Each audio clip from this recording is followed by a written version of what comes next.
The official narrative in the Idaho 4 case remains clear. One man, one weapon. One devastating act of violence carried out in the early morning hours of November the 13th, 2022. But as the facts of the case emerged, slowly and unevenly, a different theory began to take shape, whispered at first, then shared online, and now echoed by thousands who followed this case closely. The theory that more than one person was involved. 4 victims, 3 floors, multiple entry and exit points, and a narrow window of just minutes. The idea that one person, acting alone, could silently and efficiently kill 4 young, healthy adults in a tight physical space without waking anyone else in the home felt to many not just unlikely, but logistically impossible. In forums, comment sections, and discussion groups, patterns began to emerge. Questions were asked. Could one person really have moved that quickly through the house? Why didn't anyone escape? Why didn't anyone scream loud enough to alert the neighbors or wake the entire home? And how could the killer, covered in blood, leave behind so little forensic evidence? For some, these questions pointed not just to one suspect, but to a team working together. In this episode, we examine the theory that multiple individuals may have been involved in the murders at 1122 King Road. We do not endorse this theory, nor do we accuse. We ask only whether the evidence allows for the possibility, and whether it offers any insight that the official version has not. We will walk through the house again, floor by floor. We'll examine survivors' accounts, timelines, forensic details, and the psychology of coordinated crime, and we'll ask one core question. Could more than one person have committed this crime and disappeared together without a trace? To believe that one person committed this crime alone is to accept that they executed a near flawless attack against 4 people across 3 floors in a dark house without alerting the entire neighborhood or leaving behind a forensic trail. What we do know is that between 4 and 4:25 a.m., 4 people were killed inside 1122 King Road. Kaylee Gonsalves and Madison Mogan were found together on the 3rd floor in the same bed. Zanika Nodal and Ethan Chapin were found on the 2nd floor in Xana's room. All 4 died from sharp force injuries, consistent with the use of a large knife. The official story still holds that a single attacker entered the house, killed Madison and Kaylee first, then moved downstairs and killed Ethan and Xana, before exiting through the 2nd floor sliding glass door. The total time, possibly less than 15 minutes. From a tactical standpoint, the solo killer theory requires the following steps. It requires a stealthy entry into the home, rapid and silent movement to the 3rd floor, killing 2 victims without screams or significant struggle, then descending to the 2nd floor and encountering a likely physical altercation with Ethan and Xana, who were reportedly awake, then escaping through the same route without waking the survivors or leaving a forensic trail. That's an immense physical and psychological task. To do it in near total silence, under time pressure, while navigating an unfamiliar multi-level home would take more than strength. It would take luck, and a lot of it. Now imagine this scenario. 2 intruders enter, one takes the 3rd floor while the other handles the 2nd. The attack occurs simultaneously or in quick succession, minimizing the chance for victims to escape, scream, or resist. In that version of events, there's less risk of interruption, less noise, less chaos, and crucially, more control. If 2 attackers were present, their roles may not have been equal. One could have been the primary assailant, the killer. The other, the lookout, the driver, the guide. In coordinated attacks, not every participant holds the weapon, but each plays a role in the crime's success. The physical layout of 1122 King Road, narrow stairwells, blind corners, and multiple rooms, makes solo movement risky. One wrong step, one unexpected scream, one locked door, and the entire plan collapses. For many, the precision of the crime suggests not just competence, but coordination. Could one person really have done this alone? Yes, but it would have required near-perfect execution. Could 2 people have done it more easily, more quickly, and more quietly? Well, that question, with every new detail, becomes harder to ignore. To seriously consider the theory of multiple attackers, we need evidence, not just speculation. Something physical, tangible, undeniable.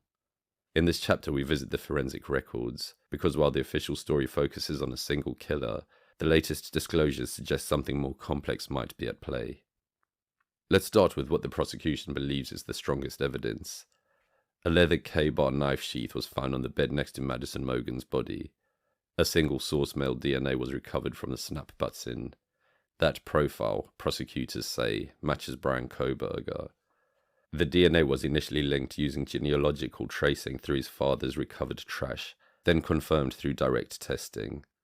It is the only publicly confirmed DNA tying Kohberger to the crime scene, but it is not the only DNA found inside that house.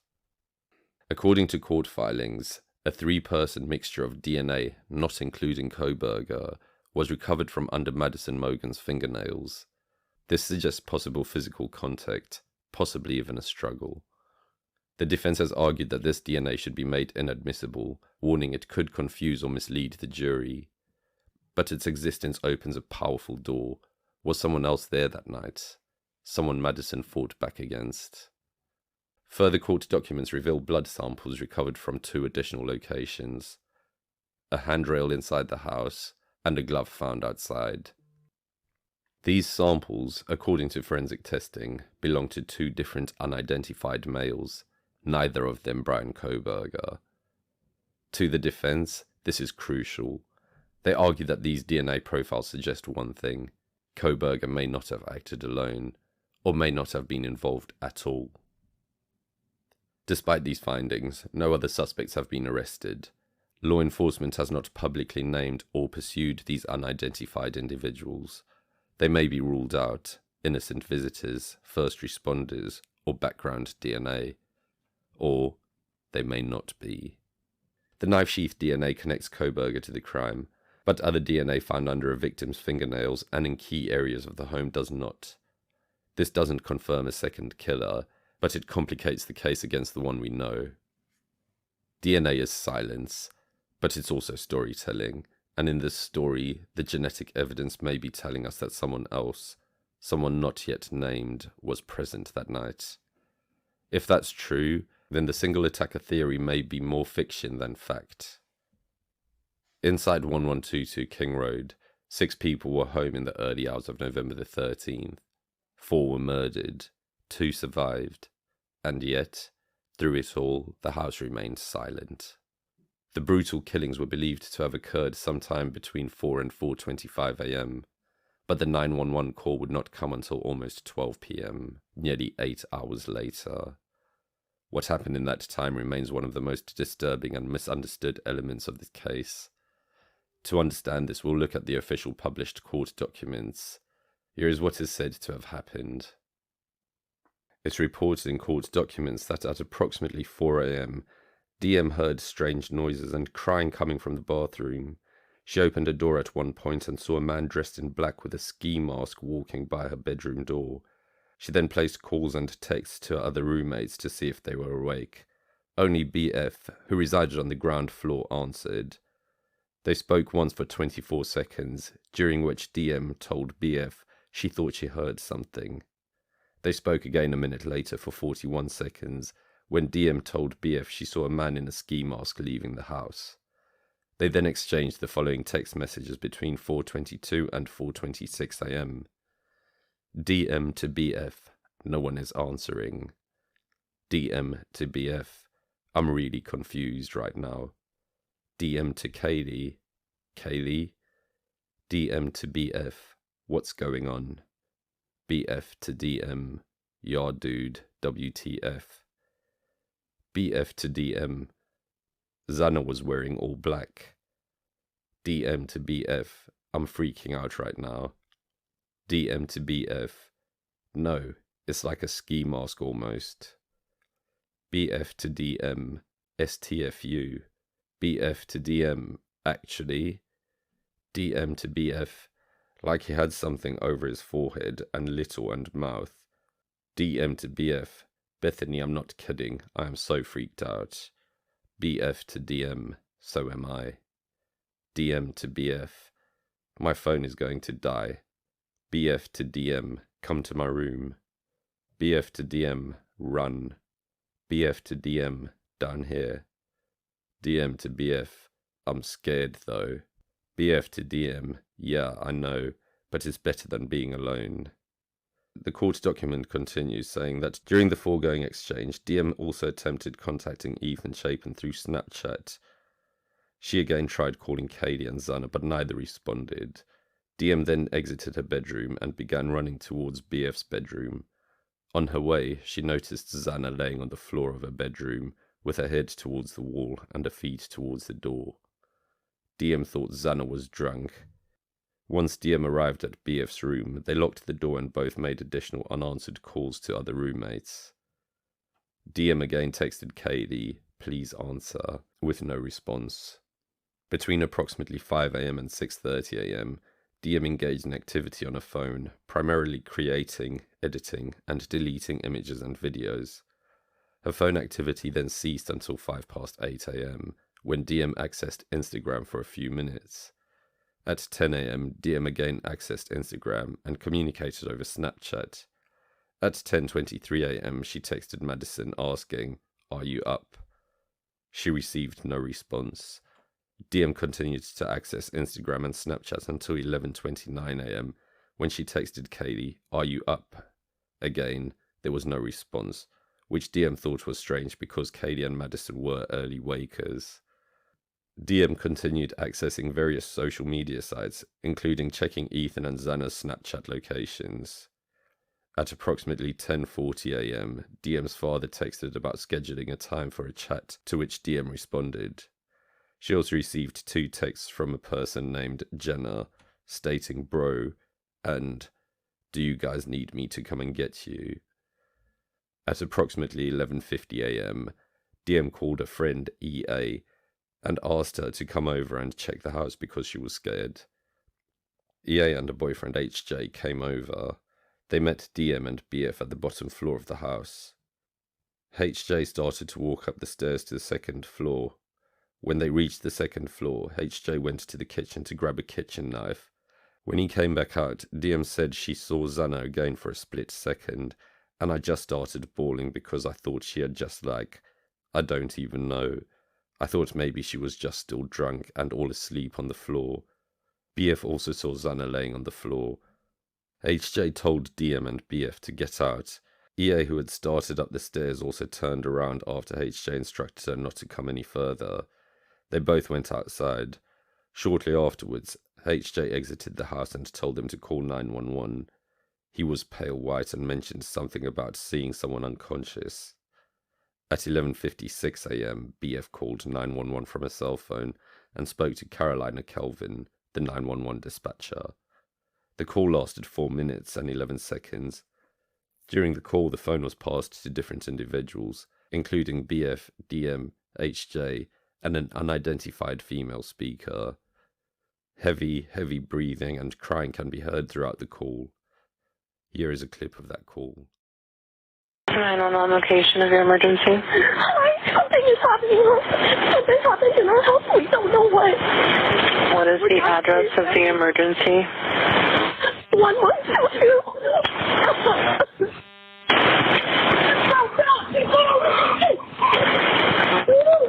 What is the rest of the address? Oh, Kings Road. Okay. And is that a house or an apartment? It's a house. Can you repeat the address to make sure that I have it right? I'll talk to you guys. We live at the White, so we're next to them. I need someone to repeat the address for verification. The address, 1122 King Road. And what's the phone number that you're calling from? What's your phone number?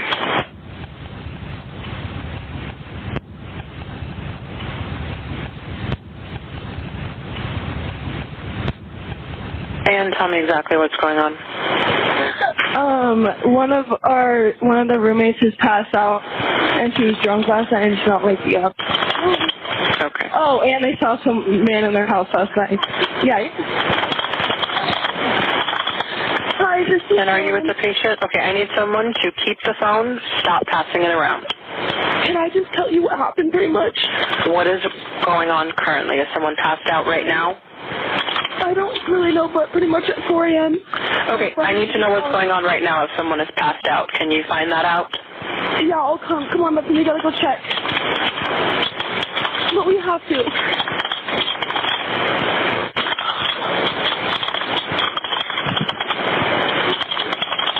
Is he passed out?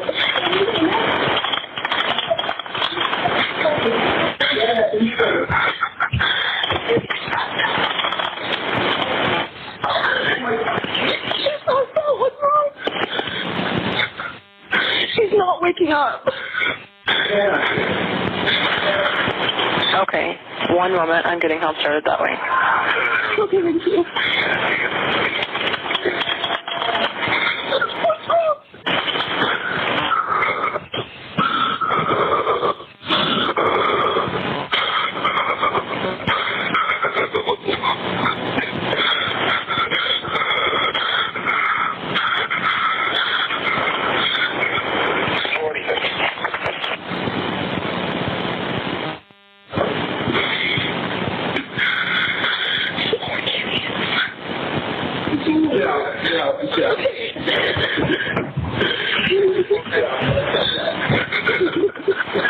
Okay, and how old is she? She's 20.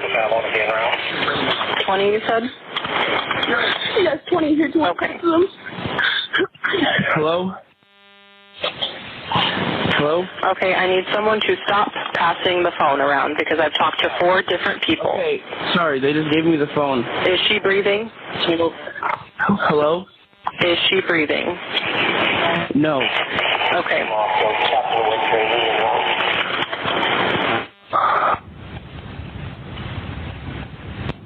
You talk to them, okay? I can't talk to them. I need you to talk to them. Okay. Hello. Okay.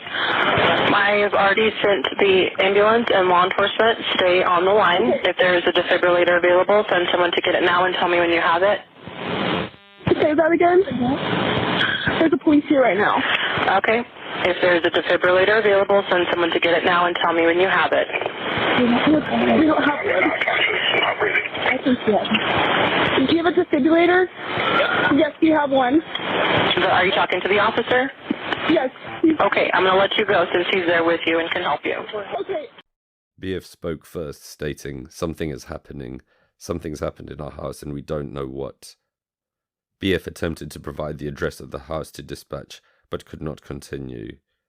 At that point, an unidentified female speaker took the phone and provided the address and BF's phone number. So why didn't the surviving roommates or nearby neighbours hear more? Many have asked the same question.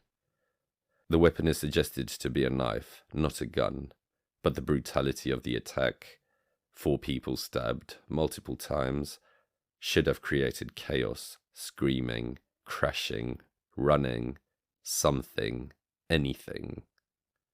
Instead, there was just silence. Just vague thuds, reportedly heard by Dylan Mortensen, who later told police she thought it might have been partying or harmless noise. Noises that sound like thuds can be heard from a nearby CCTV camera around the time the attack is believed to have taken place.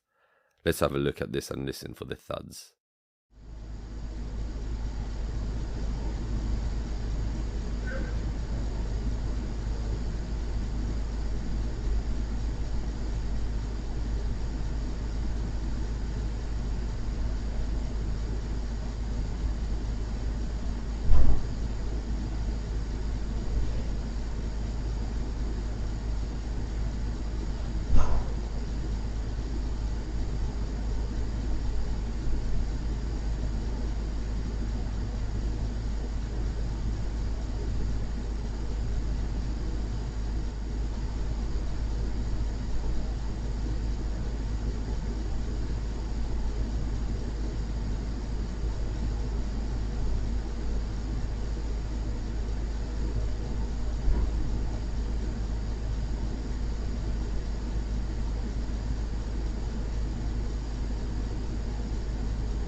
This is where the theory of multiple attackers re-emerges with new weight. If 2 people entered the house, each assigned to different floors, the attack could have been faster, cleaner, more controlled, and less time for victims to resist. Importantly, less time for screams to escalate and more ability to overpower 2 people simultaneously instead of consecutively. Xana Konodo and Ethan Chapin, located on the 2nd floor, are believed to have been awake during the attack. Autopsy reports suggest that Xana had defensive wounds. She may have fought back or tried to run. And yet, no loud scream was reported or no 911 call came in the moment. Could 2 attackers have neutralized the resistance faster? Could one have acted as lookout or silencer while the other handled the violence? 1122 King Road had an unusual layout. It was built with 2 bedrooms on the 3rd floor, 2 on the 2nd, and a 5th bedroom occupied by Bethany Funk on the 1st floor. It is possible that the screams or sounds didn't carry between floors. It's also possible that fear and shock caused the survivors to freeze or rationalize what they heard as something less sinister. Dylan Mortensen reported seeing a masked man walk past her, dressed in black, with bushy eyebrows. She closed the door. She didn't call the police. Critics ask, could she have seen the 2nd attacker and not known it? Or was there only one, and the silence was simply the product of shock, speed, and horror? Silence doesn't always mean there was no struggle, but in this case, it leaves behind a vacuum, and one that has yet to be filled by facts. And the longer it goes unexplained, the more it begins to sound like the footprint of something planned, precise, and possibly shared. The theory of multiple attackers may sound extreme, but history tells us otherwise. While most homicides are committed by individuals, some of the most chilling, calculated, and violent crimes in history have been carried out by 2 or more people acting together, and in those cases the coordination often masked the scale of the crime, at least for a time. There was the case of the Hillside Stranglers. In the late 1970s, Kenneth Bianchi and Angelo Buono terrorized Los Angeles as the so-called Hillside Stranglers. For months, the public believed a single serial killer was at work. In reality, it was a pair of cousins, abducting women, restraining them together, and disposing of their bodies as a team. The case revealed how 2 attackers could operate more efficiently, and how law enforcement often starts by looking for just one. There was the Carr brothers in the Wichita Massacre. In 2000, Reginald and Jonathan Carr broke into a Kansas home and held 5 people hostage overnight. What followed was a brutal series of SA, forced humiliations, and executions. The scale and savagery of the attack led investigators to believe, initially, that multiple scenes were involved. But it was all done in a single night, by 2 men working side by side. There's the horrific case of Paul Bernardo and Carla Homolka. In Canada, Paul Bernardo and Carla Homolka, nicknamed the Ken and Barbie Killers, committed multiple assaults and murders over several years, including the killing of Homolka's own sister. One partner was dominant, the other enabled. Together they concealed each other's involvement, until one broke. Their case became a classic example of dual complicity, where one person alone may have hesitated, together they acted. What these cases share is not just violence, but cooperation. One controls the scene, one neutralizes resistance, and both conceal the truth. These pairings, and others, show us that multiple attacker scenarios, while rare, are not unheard of. They are real and they are possible, and in some cases, they go undetected for years. In the Idaho case, there is no confession, no witness reporting 2 people, no surveillance of a second car, or a clear second voice. But the silence, the speed, the scale of what was done in such a short time, it has led many to ask whether this crime, like those in the past, was the work of a pair. History doesn't prove guilt, but it does remind us that the impossible is sometimes real, and that crimes of this scale may require not just rage, but reinforcement. One of the most compelling reasons this theory persists isn't just what happened, it's how it happened. 4 people were killed, 3 floors were involved, 2 survivors were present in the house during the attack or witnessed fragments of it, and somehow, in the aftermath, no one could fully piece together the intruder's path. which raises a question few have explored in depth. What if there wasn't just one path, because there wasn't just one person? Let's revisit the layout.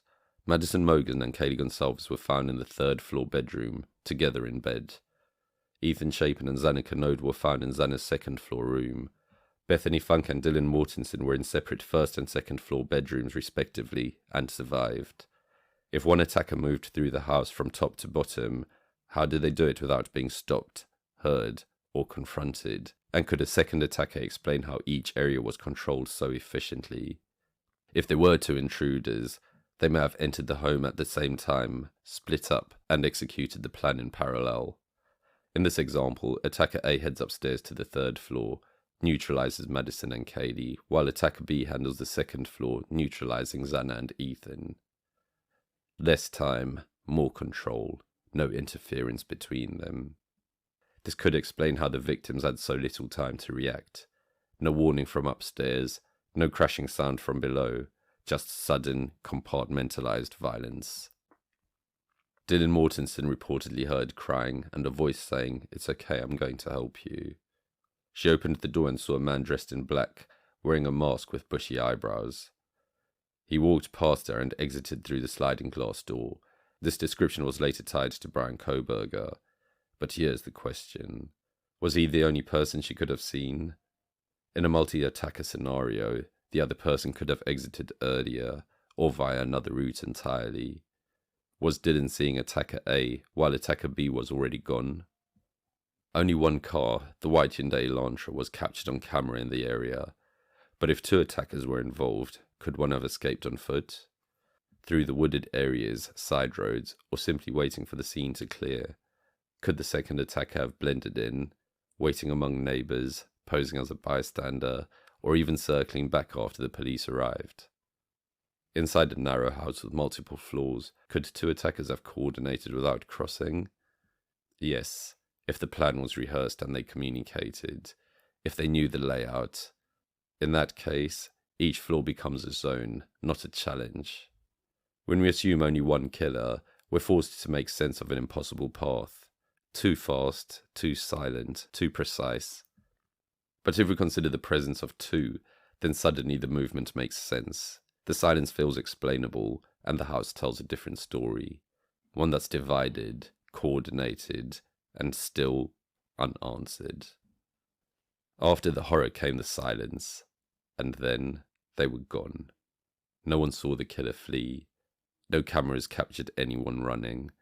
And by the time the bodies were discovered nearly 8 hours later, whoever had done this had vanished. The one consistent piece of movement caught on camera was a vehicle, a white Hyundai Elantra. It was seen entering the King Road neighborhood shortly before 4 a.m. and leaving quickly after 4:20 a.m., speeding away from the scene. Investigators later tied the vehicle to Bryan Kohberger. But here's the problem. If there were two attackers, where was the second car? It is possible that both individuals entered and exited in the same vehicle, but that brings logistical risks such as parking nearby with multiple people increases visibility, or entering and exiting together raises the chance of detection. Two people moving as one requires flawless coordination, and yet, if there was only one car seen and no second escape route identified, it may have happened this way. What if the second killer left on foot? The King Road sits in a residential area with wooded surroundings. To the east, beyond the home are open spaces and tree-lined hills. To the west, residential streets and side roads. An attacker leaving quietly on foot, especially dressed in black, might have avoided detection entirely. It's also possible a second vehicle existed, but was never captured. Surveillance coverage in the neighborhood wasn't perfect. The white Elantra was identified through footage from a nearby home and traffic cameras on major routes, but smaller roads or blind spots, driveways hidden from public view.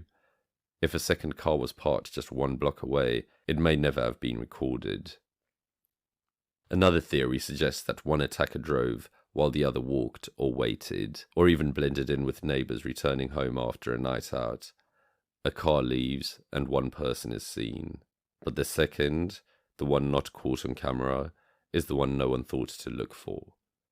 To date, there is no indication that law enforcement has identified a second vehicle or escape route, but their focus, once narrowed on Kohberger, became singular, building a case around one car, one timeline, one man. If there were two people, only one was seen leaving, only one was traced and arrested, but that doesn't mean the second never existed. It may simply mean they planned better. If the theory of multiple attackers holds any weight, then the next question is simple, but chilling. Where is the second person, and why haven't they come forward? In legal terms, two or more individuals who plan to carry out a crime together can be charged with the same offences, regardless of who physically committed the act. This is called accomplice liability. It means that even if one person did the stabbing, anyone who helped plan, surveil, distract, or transport is equally culpable under the law. But it also means something else, that if there was more than one person, and only one has been arrested, the other is either hiding or protected. Silence could mean guilt, it could mean fear, it could mean leverage. A second attacker, if they exist, would know that their safety now depends entirely on someone else taking the fall. And if Bryan Kohberger is convicted, they walk free. Another possibility is less sinister, but still legally serious. What if the second person didn't take part in the killings, but saw something or knew something, or helped cover it up? They would still face charges for obstruction, tampering, and accessory after the fact. That kind of exposure often keeps people quiet. There's been no public indication and no cooperating witnesses, no sealed indictments and no hidden plea arrangements. There hasn't been any mentions of immunity or confidential informants. If someone else was involved, they've either been missed entirely or folded into the investigation under a veil of secrecy. It's also possible, and in many high-profile cases, that investigators became so focused on one suspect that they stopped asking about others. Tunnel vision isn't just a problem for prosecutors, it's a psychological defense mechanism, and in the face of public outrage, political pressure, and community grief, one suspect may have felt like enough. If Bryan Kohberger acted alone, the silence of others makes sense. But if he didn't, then someone else has remained silent through arrests, grief, court hearings, and global media attention. And the longer they stay quiet, the more likely it is that they never plan to speak at all. Every theory, no matter how compelling, must stand up to scrutiny, and the theory of multiple attackers, while supported by circumstance and suspicion, faces a problem shared by many alternative narratives. Firstly, there is no confirmed second DNA profile linked to the killings. Despite speculation about unknown DNA, only one sample has been directly tied to the crime in a meaningful way: Bryan Kohberger's DNA on the knife sheath. While there are reports of DNA mixtures and unidentified samples, none have been confirmed to originate from someone involved in the act of murder. No second attacker's blood or matching prints, no foreign clothing fibers. In forensic terms, the house still points to a single actor. Dylan Mortensen, the only person known to have seen the suspect, described a single man. Black clothing, mask, bushy eyebrows. She didn't mention a second person or any voices, shadows, or signs of more than one figure moving through the house. Some argue trauma or fear could distort memory, but in the absence of contradictory eyewitness testimony, her account supports a lone intruder theory. Law enforcement recovered surveillance footage of a single white Hyundai Elantra. No second vehicle has ever been identified, and no suspicious persons were reported by neighbours. There weren't fleeing figures caught on cameras. If there was a second attacker, they avoided every lens, every witness, every digital trace. In multi-attacker cases, secrecy often collapses over time. One person talks, or one confides in someone else. One makes a mistake. But in the Idaho case, no second suspect has surfaced, no rumours from jail cells or anonymous tips, no intercepted text messages suggesting a wider conspiracy. Until more recently, when Kohberger's defense has suggested that they are looking at the possibility of an alternative attacker. This is something that came to them through a tip and has been reported in one of the most recent court hearings. And then there's the principle many investigators rely on, Occam's razor. The simplest explanation is often the correct one. One man with one weapon and one plan. A crime of obsession, executed with frightening precision by someone who studied how to do it. The theory of multiple attackers answers many uncomfortable questions, but comfort isn't the same as truth. And unless new evidence emerges, the official story, however unlikely, remains the one grounded in facts that can be proven. For a crime of this magnitude to involve two people, it would require more than coordination and physical control. It would demand absolute silence, not just in the moment, but for months, possibly years. No slips, texts, confessions, signs of guilt, or no indication that a second person was ever there. Psychologists who study criminal partnerships describe them as delicate and unstable. When two people commit a serious crime together, especially one involving violence, the burden rarely remains equal. One partner often breaks, one talks, one seeks absolution or self-preservation. In successful concealments, such as the Hillside Stranglers or the Carr brothers, silence was temporary. Eventually, the truth surfaced, either through arrest, betrayal, or a breakdown in loyalty. If a second person was involved in the Idaho killings, they would need to maintain total secrecy under extraordinary pressure. They would have had to avoid the attention of one of the largest and most scrutinized murder investigations in recent history. They would need to show no fear, no guilt, no inconsistency in their behavior, even as public attention narrowed on Kohberger. This isn't just difficult, it's rare. Most co-conspirators crumble under the weight of silence. Guilt, anxiety, and shifting alliances eventually erode even the strongest pacts. So far, there have been no anonymous messages, leaked confessions, or digital footprints suggesting the presence of a second person. No posts in forums, no strange online behavior traced to a possible accomplice. In the digital age, absolute silence is not impossible, but it is highly unusual. If there was another person involved, their risk would have increased dramatically after Kohberger's arrest. Every court filing, every interview, every piece of forensic analysis would carry the potential to expose them. And yet, no one has come forward. No credible reports have surfaced. Nothing has broken through the narrative of a single suspect. Not yet, at least. While two people can plan and commit a crime together, keeping it silent, especially a crime of this size and intensity, requires more than discipline. It demands either total detachment or an unshakable belief that justice will never reach them. The longer the silence, the harder it becomes to maintain, and yet, nearly 2 years later, if a second person was involved, they remain invisible.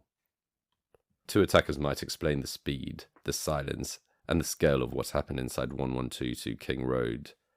But unless someone talks, unless new evidence surfaces, or unless the official case unravels, this theory may always live in the shadows, compelling, unnerving, and unproven.